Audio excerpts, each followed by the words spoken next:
Hi, and welcome back to my channel. I know it's been some time, but I'm so excited to be back with more stories.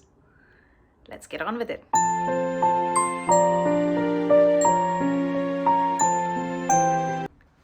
Today's story has to do with a very famous character. Most of you know him as Ravanan from the Ramayan. I'm not going to go into Ramayan today, but I'm going to go back to a time when Ravanan was this emerging superstar in the world. So we have one character of our story. The other character is an ascetic by the name of Vageesar. Now, what does this have to do with our Tamil saints? Which, of course, brings in our third character, who is Lord Shiva. How do we connect these characters in the story? Let's find out.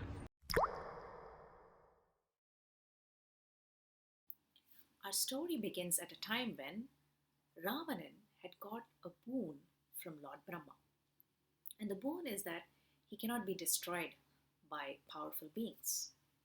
He goes to the heavens and he fights with the gods. He emerges victorious. He then goes to the underworld, fights with Lord Yamadharmaraja, the Lord of Death, and again emerges victorious. And to celebrate all these victories, he goes on a victory lap around the world. You would have seen soccer players, they take a victory lap around the soccer field after they win the match. Ravanan did that back then. During his victory lap, he comes across this huge mountain obstructing his path. Now, Ravanan is not happy with any obstacles of any kind, especially in his way. He knows it is the very holy Mount Kailash, and yet he gets angry, comes down from his chariot, uses his 20 massive arms to pry the mountain up from the earth and lift it up. Now, all the birds and the animals in the mountain are scared and they run helter skelter. The presiding deity of the Mount Kailash, is Lord Shiva, and he knows who is doing this disturbance, and he knows with what intention Ravanan is doing this disturbance. All he does is he presses his big toe on the ground, strong, and with that the entire mountain comes crashing down with Ravanan caught under it. Ravanan is broken, his bones are broken, he's just lying out there crying tears of pain and misery. In fact, today, if you go to Mount Kailash, right besides there is a lake, and the lake is called Rakshasthal. It is said that Ravanan had actually cried tears, and all those tears had gone and formed that lake. Now, coming back to our story, Ravanan is there, hurt, in pain for many centuries. And Shiva is right up in the mountain and he knows he has given the right punishment to Raman.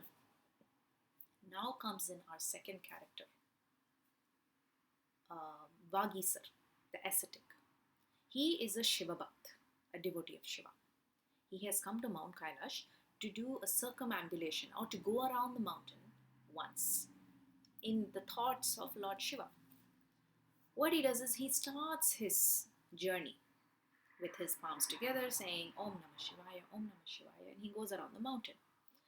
At one point of the mountain, he senses, he is a very powerful rishi, a muni, and he senses that there is this being over there who is in pain. And what he does is, he feels sad and compassionate. He knows that Ravanan is there because he's being punished. But he is very sad to see his tears or to know that he is in pain. And he decides upon a plan. While saying Om Namah Shivaya, Om Namah Shivaya, he continues his journey, and at the point where Ravanan is, he says this one word, Samavada Priya. He says this phrase and then he moves on with Om Namah Shivaya, Om Namah Shivaya, continues on. Now, Ravanan is there in pain, he listens to this. He knows someone is coming with these words Om Namah Shivaya, and when the person came near him, he says Samavada Priya and continues with Om Namah Shivaya. Now something clicks in Ravanan's mind. Samavada prayer has to do with music. Samavada means something to do with music. And he remembers that, oh, Lord Shiva loves music. Instantly, he creates a veena or a musical instrument with his bones. He takes out his nerves, strings the instrument, and starts singing a song. Right then, right there. Lord Shiva, sitting up in the mountain, has started melting on hearing the composition. He goes so soft, and with that, his big toe lifts up. Ravanan immediately rushes out and falls at Lord Shiva's feet and tell him, I made such a big mistake. Please forgive me, my Lord. Now, Lord Shiva is already soft now. Right? He's already heard the music and he's soft now. He's Lord Nataraja. He loves the arts and music. He sees Ravanan and says, okay, now you're free to go. Go ahead. And not only that, he even blesses Ravanan that you will live for a lot many years. And Ravanan very happily runs from there.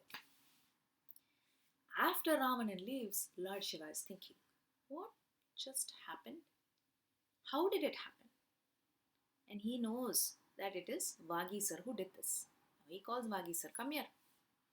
What did you just do? How can you release this demon? I kept him locked over there for centuries and you just released him. And Vageesar says, with due respect, my dear Lord, I didn't do anything. I just gave him a hint. He was brilliant enough to pick it up and move on. So it is not my fault that he released himself. With that, Shiva says, you are able to release this Ravana, but there are a lot of Ravanans in the world. You should be releasing them also, right? So go back to earth and release all these Ravanans from the world. And with that, Vageesar comes back to earth in a different reincarnation as none other than Thirunavukkarasar, or fondly called Appar. He comes back and he sings the praises of Lord Shiva, and with that trying to bring in the thought of God into men and women and children so that they remember Lord Shiva and bring the humility in them. In fact, I have spoken about Thirunavukkarasar's story in one of my other previous videos. I've put the link down in the description. You can check it out. And that's the story of how Vageesar released that Ravanan over there, and he came back to earth to help the other human beings too. And all of this is actually recorded in Thirunavukkarasar's songs. If you were to listen to his songs, he would talk about Ravanan being released and Ravanan being granted boons by Lord Shiva. And that's how we know these stories. So that's the story of Vageesar and Ravanan. Until next time, bye.